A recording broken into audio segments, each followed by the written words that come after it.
Hello my crafty friends, I'm Leslie and thank you so much for stopping by Crafty Cards with Leslie today. I'm sure we've all had to produce a card in a real hurry and this design fits the bill, so easy to do. We will do a little ink smooshing and work on the stencil background. You can have a stack of basic cards on hand and then just add the sentiment and embellishments when you know who the recipients will be. As you can see, all these cards are so different, but the same sketch. So very, very quick and easy to make, and you can assemble them in minutes. So this is the card we're going to be making today, the one with the little fish. I love this stencil background. So this was the first one that I actually made. And then when I saw this, I thought, it'd be kind of neat with some little fish. So that's how I came up with this idea. So, as I said, each one, same sketch, the two pennants on the left hand side, and then the embellishment. This is just gear dies out of my stash. I can't even remember the name of it, in brick, and that makes it quite a masculine looking card.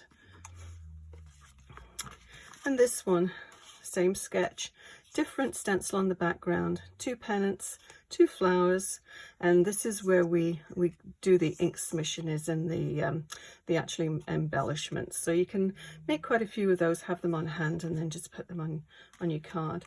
This one I think is so cute for a child or an adult. Yeah, so same stencil background and the pennants on the left hand side. And then this one too. This is the stamp set that I used. It's this little one down here, and it comes with the die, which is nice. It's I quite like this one, Daisy Meadows, and this one actually is still available too. Has a lot of nice little embellishments in here, the flowers, the leaves, the butterflies, and a few nice sayings. And so on the pennant here, I just did the same little stenciling on the side there. And these hearts are from the Fancy Border, excuse me, Fancy Border die cut, and they're just the little pieces that pop out of the edge. But I use these a lot for little embellishments. And of course, you can't go past one of my cards without seeing liquid glass somewhere. So that's in the center of the flowers and then the hearts. So why don't we just jump right in and let's do this card. I'll pop that there so we can see. So we'll go over each step and then we'll assemble one at the end. So we have just the regular bulk cards and envelopes, and these measure 4 1/4 by 5 1/2, just a standard card size. And the mat, which on some of them I didn't actually put mats, but the mat is 4 inches by 5 1/4. So that will go on there. Just gives you a nice little border around. And then the front is going to be 3 3/4 by 5. So that one we'll be doing the why don't we do the stenciling first, and then we'll do the ink smooshing. Okay. So this doesn't quite go all the way across, so I'm going to put it just off to one side and then we'll just move it over. Okay, and we'll do the same color as I did in the last one, which was the Glacier. Let me just move this out of the way. The Glacier and the Bluebell. So hopefully you can all see that. Okay, we'll start with the Glacier first. And I try and keep a brush for each sort of color family, so you don't have to sort of clean them off too much in between use. Okay. And all we need to do, just small little round circular motions. And sorry if this jiggles the camera, the camera and lights are attached to my table, and it does tend to jiggle it. So you don't want to go in one spot with with the color. Just move it around and then we'll fill in with the other color. And I've sort of kept these more or less monochromatic there's quite a lot going on there with all the different colours, but I think if you mix too many colours it might look a little bit choppy, so I just like to do the 2 colours, but any colour combination too. Just try, just experiment. It's only paper. Okay, I'll switch my brushes out, and they're easy just to line back up. Okay,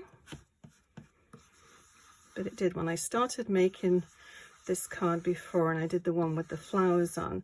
I thought, oh, that looks like bubbles. That would make a great water scene. So kind of cool. I like that. Actually, that comes with the die. That's a stamp and the die. And yeah, I think that's kind of neat that it goes in the wave shape. Okay, we'll just move this over a tad, so I can just get that edge.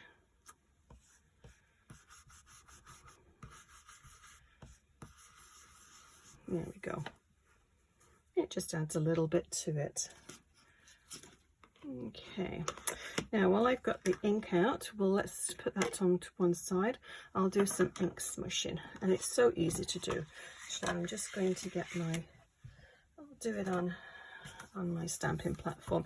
You want something that's wipeable, obviously, and something that is shiny, so you can blend it. So just a couple of streaks of ink. I try not to mix them up. You don't want to cross-contaminate your ink pads. And just a little spritz of water on each one. And then, I've used this quite a bit. It was actually just a little storage bit of cellophane. And so just really, that's all you have to do is just mush it. So this is what this is what I did to do the image to stamp on here. So just randomly, and just keep changing the direction of your plastic. We'll go into the different colors. But it's such an easy way of making background paper, and you could do this for anything. You could do it for your whole background for your card front, and that would look nice too. So that's all you have to do. So cool, I think. Okay, let's just wipe this off.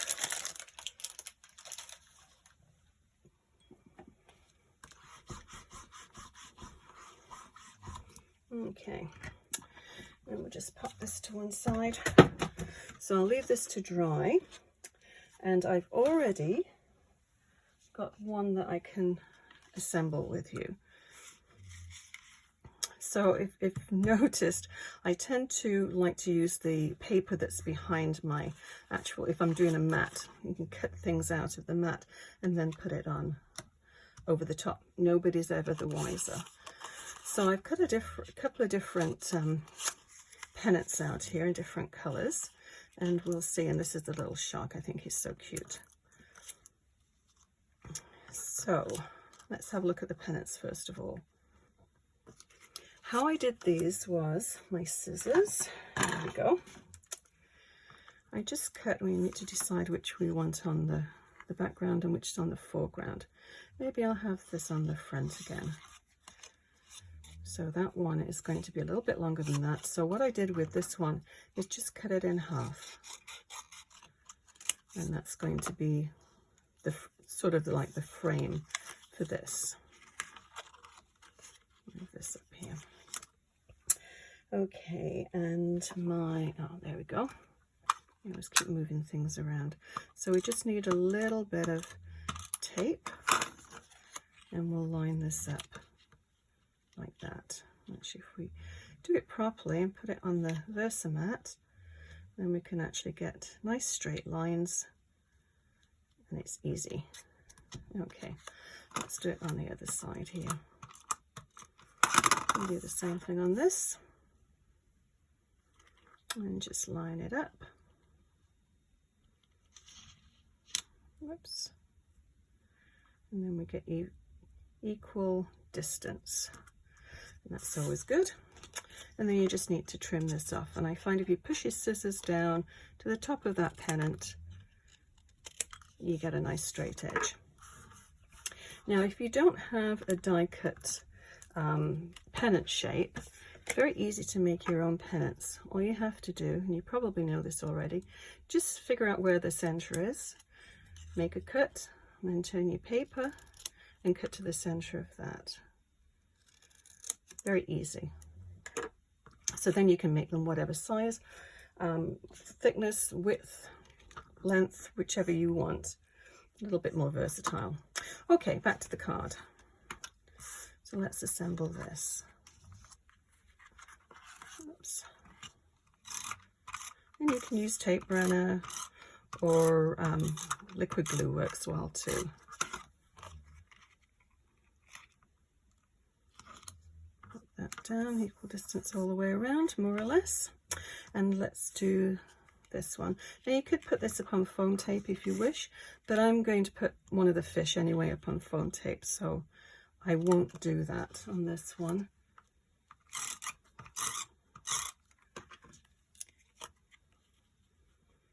And just to the bottom there. There we go. And that one there, and then I pop this one up here. So we'll pop this one down first, and same again, just on the with the tape runner out there, and then this can go on the foam tape. Now, Close to My Heart foam tape comes in 2 different widths, which is really, really handy. I think I'll use the wider one at the moment for the fish. And will it fit between there? Not quite. You can see a little bit. That's okay. I'll just cut it there, and then just put a little bit on the tail. There we go. I think that little saying actually is good for a lot of different things too. Just keep swimming. It's sort of an encouragement card. We'll make this one a little bit different. I haven't decided on the sentiment yet, but yeah, about there. And of course, not one of my cards without liquid glue. So I did the fish. I thought it was kind of neat. Fish always seem very, very shiny and slippery, and the liquid glass adds to that. Just a little bit of extra. Okay, excuse me again. So we need a sentiment. So I've got this stamp set, which is a very old one. It's not available any longer, but it's kind of a nice little, there's a couple of nice little sayings in here. So why don't we just pull this one out? And if you're going to do a larger sentiment, I would do the sentiment first and then position your fish or whatever you're putting on there. Okay, let's just have a little bit of space here. Bring my stamping platform back.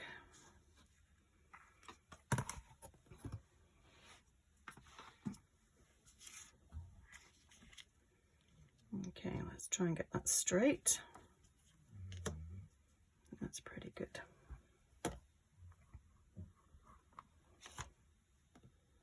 Oops, move the card down there. And we need the intense black.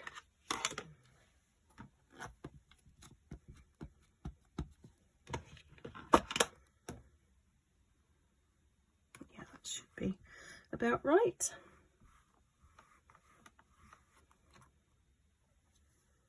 I think we need a little bit more. But as usual, I've got it all over my stamping platform, which I don't particularly want on my card. Oops. I don't think it would transfer, but at this stage we don't want to risk it, seeing as though we're just about finished the card. Yeah, that's good. Okay, so we'll get the base for the card, wherever I put it. Where did I put it? Oh, good grief. Oh, here it is. think I had a very large space here, but no, I don't. And things get piled on top of each other and I always lose them. Oh well, I know it's never far away. Just have to look a little harder. There we go.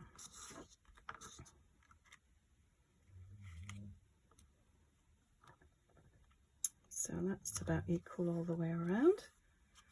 Now what we can do with this one, as I said, I put little hearts on here. I think with this I might just put some sequins on.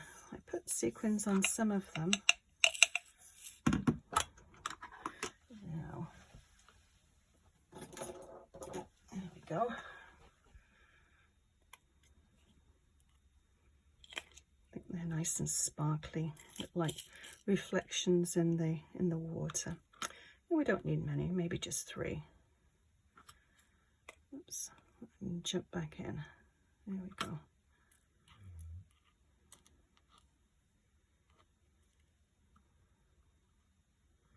Yeah, look like little bubbles going up from the fish. Maybe we'll put that one up there.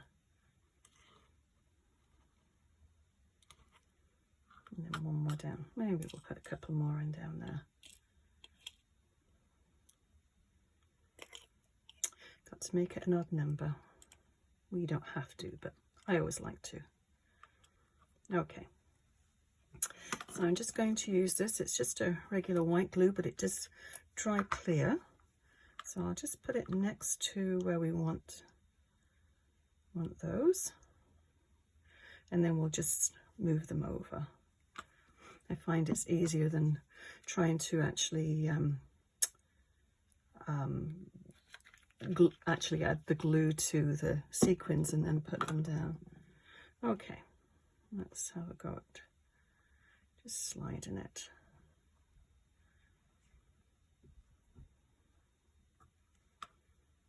As I said, this will dry clear, so if you get a little bit on your paper, no big deal, it will, whoops, will dry clear. This one's alive. There we go. So the last little bit to do is the liquid glass. So I put the liquid glass on the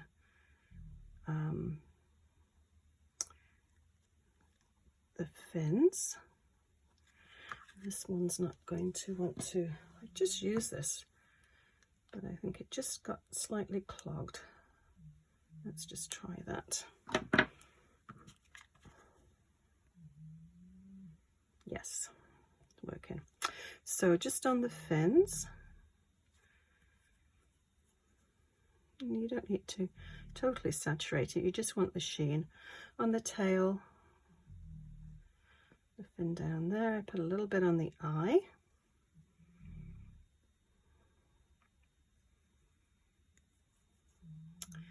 On the tail of the second one. And then I just, not on every bubble, but just on the odd one, just put a little line going around, and it just sort of picks up the light. I don't know if you can see that, but that really is all there is to making that card. It's so quick, and if you have all those components, the basic ones, cut out and ready to go, as I said, all you've got to do is just add a couple of embellishments and a sentiment, and you're ready to go. So I'll list everything that I've used below for this card, which is also available on my online store. If you have any questions, please leave a message in the comments section. Also, if you've enjoyed this video and learned something new, please hit the thumbs up icon and consider subscribing to my channel. Thank you so much for watching, and see you again soon. Bye bye.